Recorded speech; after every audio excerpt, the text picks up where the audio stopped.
नमस्कार, आप देख रहे हैं मनी 9। मैं हूं संदीप ग्रोवर। ट्रेंडिंग स्टॉक्स में आपका बहुत बहुत स्वागत है। ओला इलेक्ट्रिक का शेयर फोकस में है। इसकी गिरावट थमने का नाम नहीं ले रही है। तो आखिर इतनी तेज गिरावट क्यों हो रही है? क्यों शेयर में खरीदारी नहीं लौट रही है? रिकवरी क्यों नहीं हो रही है? निवेशकों के मन में क्या ऐसा डर है जिस वजह से इसमें इतनी बिकवाली हो रही है? और अब आपको इस शेयर में क्या करना चाहिए? क्या इस गिरावट के बाद शेयर में खरीदारी करने का मौका आ गया है? इन सब के बारे में इस वीडियो में आपको बताते हैं। पहले देखिए आज का प्रदर्शन किस तरह का रहा है ओला इलेक्ट्रिक के शेयर का। 5% से ज़्यादा ये शेयर गिरता हुआ दिखा। इनफैक्ट 5.5% तक ये शेयर लुढ़का है। 76.57 का जो इंट्राडे लो है वो इस शेयर ने छुआ है, जो कि मैंने लास्ट देखा था। और पिछले एक महीने में अगर आप देखेंगे तो ये 15% से ज़्यादा की गिरावट ऑलरेडी झेल चुका है। 157.40 ये हर किसी को लेवल याद होगा। लिस्टिंग के बाद इसने अपना ऑल टाइम हाई या हाईएस्ट लेवल छुआ था और वहां से आप देखेंगे 50% से ज़्यादा की गिरावट हो चुकी है। जो 76.57 का लेवल मैं बता रहा हूँ, हायर लेवल से 51% की गिरावट ऑलरेडी इस शेयर में देखने को मिल चुकी है।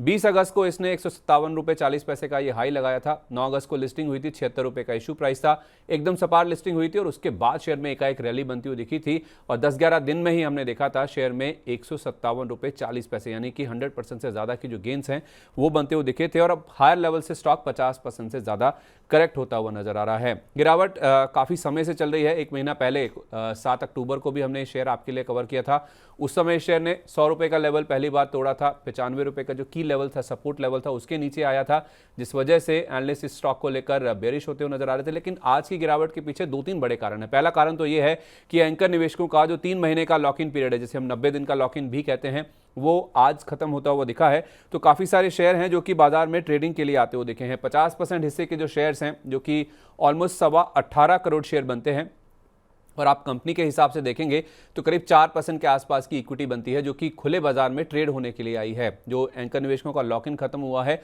उसका यह मतलब नहीं है कि सारे शेयर ही बिकवाली के लिए आ जाएंगे या फिर हर कोई बेचने के लिए आ जाएगा। लेकिन हाँ, ट्रेडिंग के लिए सामने आएंगे तो जिसको बेचना है उसकी मर्जी है, वो बेच सकता है। लॉक इन खुलता हुआ नजर आया है तो 50% जो एंकर निवेशकों का हिस्सा था 18.25 करोड़ शेयर के आसपास, वो बाजार में, खुले बाजार में ट्रेड होने के लिए आए, जिस वजह से हम देख रहे हैं कि स्टॉक में आज प्रेशर बना है।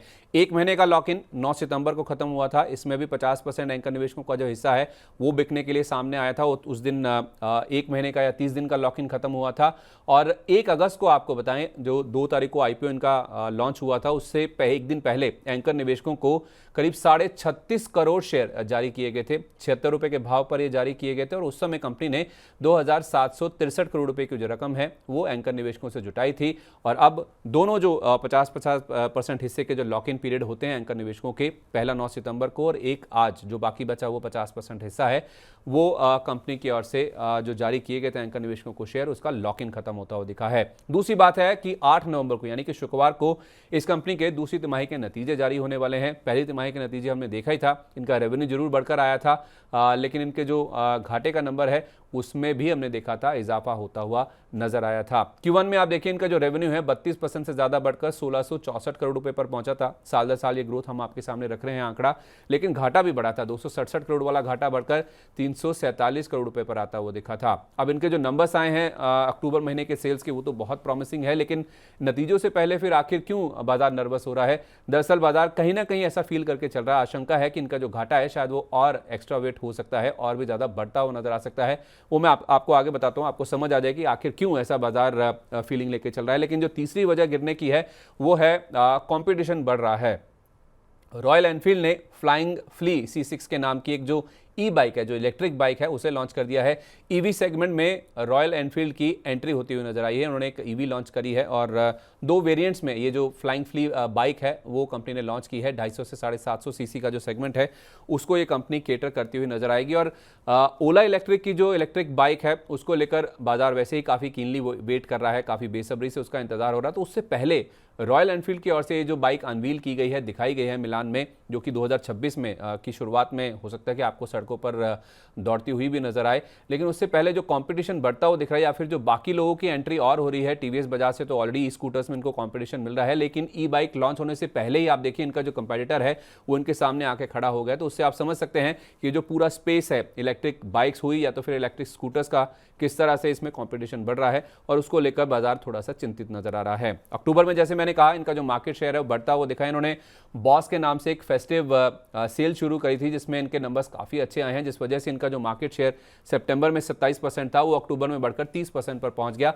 अगस्त में ये 31.1% था जो सितंबर में गिरकर 27% हो गया और इनफैक्ट अप्रैल में ये 52% हुआ करता था। वहां से सितंबर में अगर आप देखेंगे जो आंकड़ा है वो ऑलमोस्ट आधा हो गया था, 27% के आसपास आ गया था, लेकिन इन्होंने रीगेन किया है। कुछ नंबर्स इनके बढ़ते हुए दिखे हैं। जो वाहन पोर्टल के नंबर्स आए हैं उसके मुताबिक इन्होंने हाईएस्ट एवर सेल्स रिकॉर्ड करी है अक्टूबर के महीने में। मंथली सेल का जो नंबर है इस फिजिकल की जहां तक बात है, और इनका जो नंबर आप देखेंगे 24,710 गाड़ियां इन्होंने बेची थी, स्कूटर्स बेचे थे सितंबर महीने में, लेकिन इस बार का नंबर आया 41,605 का, यानी कि 68% इनकी जो ई स्कूटर की बिक्री है वो बढ़ती हुई दिखी है। लेकिन जैसे मैंने कहा इन्होंने फेस्टिव डिस्काउंट लॉन्च किया था, बॉस नाम का एक फेस्टिव सेल लॉन्च किया था, तो आप समझ सकते हैं कि गाड़ियां तो ज़्यादा बेच ली, मार्केट शेयर तो गेन कर लिया, लेकिन डिस्काउंट पे बेचे हैं, जिस वजह से इस बार जो नंबर आएंगे शायद मार्केट मान के चल रहा है कि वो डिस्काउंट पर जो गाड़ियां बिकी हैं उस वजह से इनको घाटा होता हुआ नजर आ सकता है, वो घाटा एक्स्ट्रा वेट होता हुआ नजर आ सकता है। और यही कारण है कि आप देखिए बाजार में जो भी गिरावट हो रही है वहां पे खरीदारी नहीं लौट रही है। इनफैक्ट नए लो से स्टॉक लगातार बनाता हुआ दिख रहा है। 76 रुपए का जो इशू प्राइस था उसके नीचे भी फिसल चुका है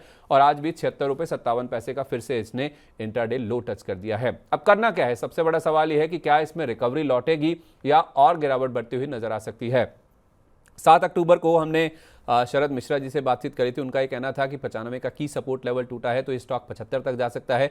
वो लेवल तो ये ऑलरेडी तोड़ चुका है। अब क्या करना है, तो हमने एसएस वेल्थ स्ट्रीट की फाउंडर सुगंधा सचदेव जी से बातचीत करी। उनका ये मानना है कि 75 रुपये का जो लेवल है क्लोजिंग बेसिस के लिहाज से बहुत इंपॉर्टेंट है। वैसे तो इसके चार्ट स्ट्रक्चर काफ़ी कमजोर नजर आ रहे हैं।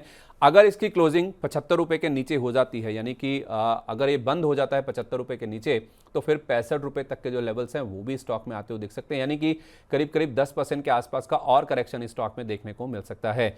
जिनके पास हैं, जो ऑलरेडी होल्ड कर रहे हैं, उनके लिए एक ही होप है कि वो 73 रुपये का स्टॉप लॉस लगा के रखें। ये लेवल अगर नहीं ब्रीच करता है तो फिर आप उम्मीद कर सकते हैं कि कोई रिकवरी इसमें आ सकती है, लेकिन 75 रुपये के नीचे की क्लोजिंग का मतलब ये हुआ कि स्टॉक 65 रुपये तक भी जाता हुआ नजर आ सकता है। इसलिए जो वेट कर रहे हैं, जिन्होंने 157 रुपये 40 पैसे का हाई देखा है, जिनको 75 रुपये के आसपास के लेवल देखकर मुंह में पानी आ रहा है, तो उनको थोड़ा सा वेट करना चाहिए।